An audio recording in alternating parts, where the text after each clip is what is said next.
Le ministre français de l'Intérieur Bruno Retailleau menace l'Algérie, le chantage en ligne de conduite.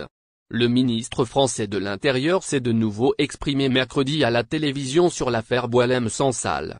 Après avoir appelé fin novembre à la discrétion, Bruno Retailleau est revenu cette fois-ci avec un discours moins serein, avec des formules plus proches du chantage que d'une approche diplomatique visant à trouver une solution dans le calme à ce cas. Le ministre français, qui ne semble pas avoir réagi à titre individuel, est passé aux menaces, traduisant une attitude extrêmement irritée tout à fait disproportionnée par rapport à un problème concernant l'Algérie de prime abord.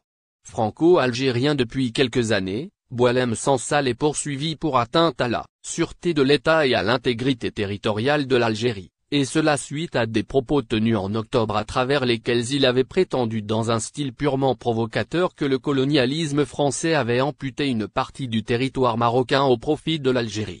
En rentrant en Algérie après ces propos tombant sous le coup de la loi algérienne, l'écrivain a démontré sans le moindre doute qu'il est venu pour exécuter un plan conçu au préalable. Ce n'est donc pas par hasard que son arrestation et son incarcération fassent l'objet d'une campagne haineuse orchestrée contre l'Algérie. Cette affaire renferme de nombreux sous-entendus.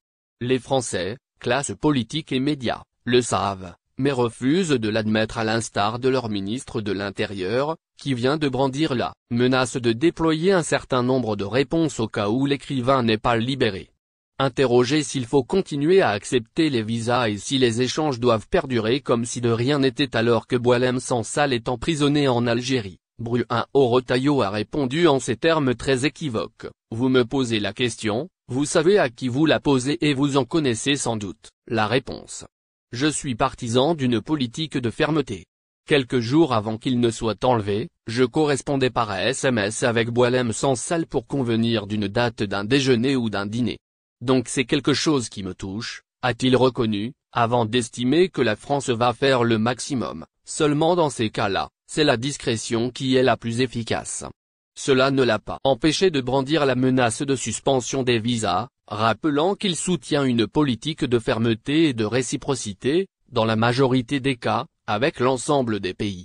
Où les pays coopèrent avec nous, alors on peut octroyer les visas et quand il n'y a pas coopération, moi, je suis pour un blocage d'une façon très nette, a-t-il déclaré, jetant son dévolu sur l'accord sur l'immigration de 1968. D'une manière indirecte, Bruno Retailleau lie la normalisation et la stabilisation des relations algéro-françaises à l'affaire Boualem Sansal. Je pense que la France serait en mesure de déployer un certain nombre de réponses, si l'écrivain n'est pas libéré, d'après lui. Selon lui, l'Algérie n'a qu'à se soumettre à la volonté de la France. Aux yeux d'une partie de la classe politique française, s'adonnant à un suprématisme factice et fantoche, Boualem Sansal est au-dessus des